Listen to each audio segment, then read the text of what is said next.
ರಾಜಧಾನಿ ಬೆಂಗಳೂರು ಈಗ ಸಂಪೂರ್ಣವಾಗಿ ಗುಂಡಿಮಯವಾಗಿದೆ. ರಾಷ್ಟ್ರೀಯ ಮಟ್ಟದಲ್ಲೂ ಕೂಡ ಇದು ಸುದ್ದಿ ಆಗ್ತಾ ಇದೆ. ಇಂತಹ ಸಂದರ್ಭದಲ್ಲಿ ಬಿಜೆಪಿ ಇದನ್ನ ಅಸ್ತ್ರ ಮಾಡಿಕೊಳ್ಳೋದಕ್ಕೆ ಮುಂದಾಗಿದೆ. ಬೆಂಗಳೂರಿನಲ್ಲಿ ರಸ್ತೆ ಗುಂಡಿಗಳ ಅಧ್ವಾನ. ರಾಜ್ಯ ಸರ್ಕಾರದ ವಿರುದ್ಧ ಬಿಜೆಪಿ ಪ್ರೊಟೆಸ್ಟ್ ಮಾಡೋದಕ್ಕೆ ಮುಂದಾಗ್ತಾ ಇದೆ. ಇವತ್ತು ಬೆಂಗಳೂರಿನ 4 ವಿಧಾನಸಭಾ ಕ್ಷೇತ್ರದಲ್ಲಿ ಪ್ರತಿಭಟನೆಯನ್ನು ಹಮ್ಮಿಕೊಂಡಿದೆ.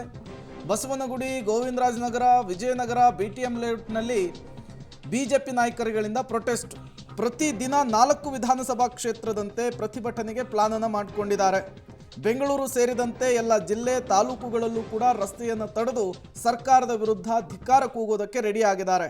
ವಿಧಾನಸಭಾ ಕ್ಷೇತ್ರಗಳಲ್ಲಿ ಸ್ಥಳೀಯ ನಾಯಕರುಗಳ ನೇತೃತ್ವದಲ್ಲಿ ಈ ರಸ್ತೆಯ ವಿಚಾರಕ್ಕೆ ಸಂಬಂಧಪಟ್ಟಂತೆ, ಗುಂಡಿಗಳ ವಿಚಾರಕ್ಕೆ ಸಂಬಂಧಪಟ್ಟಂತೆ ದೊಡ್ಡ ಮಟ್ಟದ ಹೋರಾಟಕ್ಕೆ ಪ್ಲಾನ್ ಅನ್ನು ಮಾಡಿಕೊಂಡಿರುವಂಥದ್ದು. ನೀವು ಕೂಡ ವಿಜುವಲ್ಸ್ ಅನ್ನು ಗಮನಿಸ್ತಾ ಇದ್ದೀರಿ. ಗುಂಡಿಯಿಂದ ಗಂಡಾಂತರ ಸೃಷ್ಟಿಸಿದ ಕಾಂಗ್ರೆಸ್ ಸರ್ಕಾರಕ್ಕೆ ಧಿಕ್ಕಾರ ಅಂಥೇಳಿ ಕಾರ್ಡ್ಗಳನ್ನು ಕೂಡ ಪ್ಲೇ ಮಾಡ್ತಿದ್ದಾರೆ.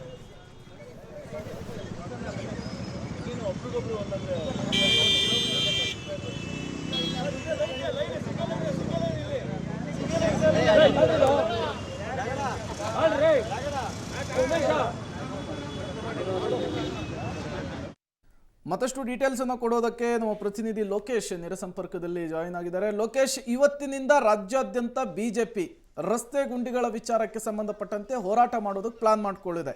ಈಗ ತಾವು ಯಾವ ಜಾಗದಲ್ಲಿದ್ದೀರಿ, ಅಲ್ಲಿ ಬಿಜೆಪಿಯ ಪ್ರತಿಭಟನೆ ಹೇಗೆ ಸಾಗ್ತಾ ಇದೆ, ಡೀಟೇಲ್ಸ್ ಕೊಡಬಹುದಾ ಅಂತೇಳಿ?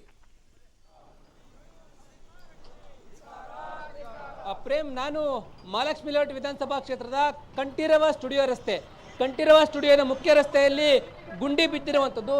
ಸುಮಾರು ಒಂದೇ ಕಡೆನೆ 16 ಗುಂಡಿಗಳು ಬಿದ್ದಿರೋದನ್ನು ತಾವು ಗಮನಿಸ್ತಾ ಹೋಗ್ತಾ ಇದ್ದೀರಾ. ಸರ್ಕಾರ ಈ ಪ್ರಮಾಣದಲ್ಲಿ ಗುಂಡಿ ಬಿದ್ದಿದ್ರು ಕೂಡ ಮುಚ್ಚುವಂತಹ ಕೆಲಸ ಮಾಡಿಲ್ಲ. ವೆಹಿಕಲ್ಗಳ ಓಡಾಟ ಯಾವ ರೀತಿ ಕಷ್ಟ ಆಗ್ತಾ ಇದೆ ಅನ್ನೋದನ್ನ ತಾವು ಸ್ವತಃವಾಗಿ ದೃಶ್ಯಾವಳಿಗಳಲ್ಲಿ ನೋಡ್ತಾ ಹೋಗ್ತಾ ಇದ್ದೀರಾ. ಈ ರೀತಿ ಬೃಹದಾಕಾರದ ಗುಂಡಿಗಳು ಬಿದ್ದಿದ್ರು ಕೂಡ ನಿರ್ಲಕ್ಷ್ಯ ಮಾಡ್ತಾ ಇರುವಂತ ಸರ್ಕಾರದ ವಿರುದ್ಧ ಇವತ್ತು ಮಹಾಲಕ್ಷ್ಮಿ ಲೇಔಟ್ ವಿಧಾನಸಭಾ ಕ್ಷೇತ್ರದ ಬಿಜೆಪಿ ಕಾರ್ಯಕರ್ತರು ಈ ಕಂಠೀರವ ಸ್ಟುಡಿಯೋ ಮುಖ್ಯ ರಸ್ತೆಯಲ್ಲಿ ಪ್ರತಿಭಟನೆಯನ್ನು ಮಾಡ್ತಾ ಇರುವಂತದ್ದು. ಗುಂಡಿ ಗಂಡಾಂತರ ಸೃಷ್ಟಿ ಮಾಡಿದಂತ ಸರ್ಕಾರದ ವಿರುದ್ಧ ಧಿಕ್ಕಾರವನ್ನ ಕೂಗ್ತಾ ಇದ್ದಾರೆ. ಬೆಂಗಳೂರಿನ ಪ್ರಾಣವನ್ನ ಉಳಿಸಿ ಅಂತೇಳಿ ಒತ್ತಾಯವನ್ನ ಮಾಡ್ತಾ ಇರುವಂತದ್ದು. ಪ್ರತಿ ವಿಧಾನಸಭಾ ಕ್ಷೇತ್ರದಲ್ಲೂ ಕೂಡ ಈಗ ಪ್ರತಿಭಟನೆಯನ್ನ ಮಾಡ್ತಾ ಇರುವಂತದ್ದು. ರಸ್ತೆ ತಡೆ ಮಾಡಿ ಆ ಚಳುವಳಿಯನ್ನ ಸರ್ಕಾರಕ್ಕೆ ಮುಟ್ಟಬೇಕು, ಒಂದು ಗುಂಡಿ ಕೂಡ ಇಡಬಾರ್ದು ಅಂತೇಳಿ ಬಿಜೆಪಿಗರು ಈಗ ಆ ವಿಧಾನಸಭಾ ಕ್ಷೇತ್ರವಾರು ಪ್ರತಿಭಟನೆಯನ್ನ ಮಾಡ್ತಾ ಇದ್ದಾರೆ. ಇಲ್ಲಿ ಕೂಡ ಕಂಠೀರವ ಸ್ಟುಡಿಯೋ ಬಳಿ ಈಗಾಗಲೇ ಪ್ರತಿಭಟನೆ ಆರಂಭ ಆಗಿದೆ. ಸ್ಥಳಕ್ಕೆ ಸ್ಥಳೀಯ ಶಾಸಕರು ಕೂಡ ಬರ್ತಾರೆ, ಮತ್ತೆ ವಿಧಾನಸಭಾ ಕ್ಷೇತ್ರದ ಬಿಜೆಪಿ ಅಧ್ಯಕ್ಷರು ಕೂಡ ಬರ್ತಾರೆ. ಸದ್ಯಕ್ಕೆ ಕಾರ್ಯಕರ್ತರು ಈಗಾಗಲೇ ಪ್ಲೇ ಕಾರ್ಡ್ಗಳನ್ನ ಪ್ಲೇ ಮಾಡಿ ಈಗಾಗಲೇ ಸರ್ಕಾರದ ವಿರುದ್ಧ ಆಕ್ರೋಶ ಹೊರಹಾಕ್ತಾ ಇರುವಂಥದ್ದು. ಸರ್ ನಮಸ್ತೆ. ಸರ್ಕಾರ ಕಳೆದ 3 ವರ್ಷಗಳಿಂದ ಕೂಡ ಗುಂಡಿಗೆ ಹಣ ಬಿಡುಗಡೆ ಮಾಡ್ತಾ ಇದೀವಿ, ಗುಂಡಿ ಮುಚ್ತಾ ಇದೀವಿ ಅಂತ ಹೇಳ್ತಾ ಇದ್ದಾರೆ. ಆದ್ರೆ ಗುಂಡಿಗಳಿಂದನೇ ಬೆಂಗಳೂರಿನ ಮಾನ ಹರಾಜಾಗ್ತಾ ಇದೆ. ಇದು ನೀವು ಹೇಳೋದು 100% ಸತ್ಯ. ಆ ಹಣ ಬಿಡುಗಡೆ ಆಗ್ತಾ ಇದೆ, ಅದು ಎಲ್ಲಿಗೆ ಹೋಗ್ತಾ ಇದೆ ಗೊತ್ತಿಲ್ಲ. ಅದು ಯಾವ ಗುಂಡಿಗೆ ಹೋಗ್ತಾ ಇದೆಯೋ ಗೊತ್ತಿಲ್ಲ, ಯಾವ ಉಂಡಿಗೆ ಹೋಗ್ತಾ ಇದೆಯೋ ಗೊತ್ತಿಲ್ಲ. ಒಂದು ಹೇಳ್ತೇನೆ, ಬೆಂಗಳೂರು ನಗರದಲ್ಲಿ ನಾನು 3 ಬಾರಿ ಕಾರ್ಪೊರೇಟರ್ ಆಗಿದ್ದೀನಿ, 2 ಬಾರಿ MLA ಆಗಿದ್ದೀನಿ ಈ ಕ್ಷೇತ್ರದಲ್ಲಿ.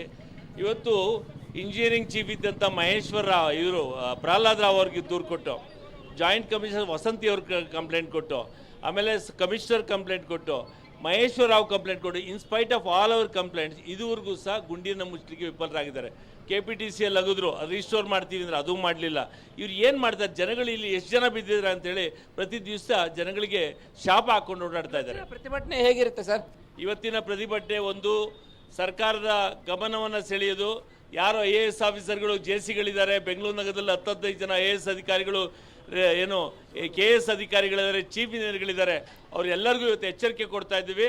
ಇವತ್ತು ಈ ಪಾಟೋಲ್ಸ್ಗಳಿದೆ, ಮುಚ್ಚದೆ ನೀವು 4 ಗೋಡೆ ಮಧ್ಯೆ ಇರೋದು ಬಿಟ್ಟು ಬೀದಿಗೆ ಬನ್ನಿರಿ.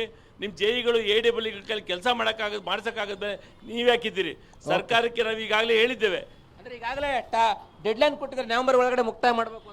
ಸನ್ಮಾನ್ಯ ಮುಖ್ಯಮಂತ್ರಿಗಳು ನಾನು ಹೇಳ್ತೇನೆ, ಡೆಡ್ಲೈನ್ ಆದ್ರೆ ಸಾಲಲ್ಲ, ಸಂಬಂಧಪಟ್ಟಂತ ಕಮಿಷನರ್ಗಳು ಬೀದಿಗೆ ಬಂದು ಈ ರೀತಿಯಾಗಿ ನಾವು ಪ್ರತಿಭಟನೆಯನ್ನ ಮುಂದುವರಿಸ್ತೀವಿ, ಸರ್ಕಾರದ ವಿರುದ್ಧ ನಾವು ಹೋರಾಟವನ್ನು ಮಾಡ್ತೀವಿ ಅಂತೇಳಿ ಆಗ್ರಹವನ್ನು ಮಾಡ್ತಾ ಇರುವಂತದ್ದು. Prem, okay, thank you Lokesh ತಮ್ಮೆಲ್ಲ ಮಾಹಿತಿಗಾಗಿ.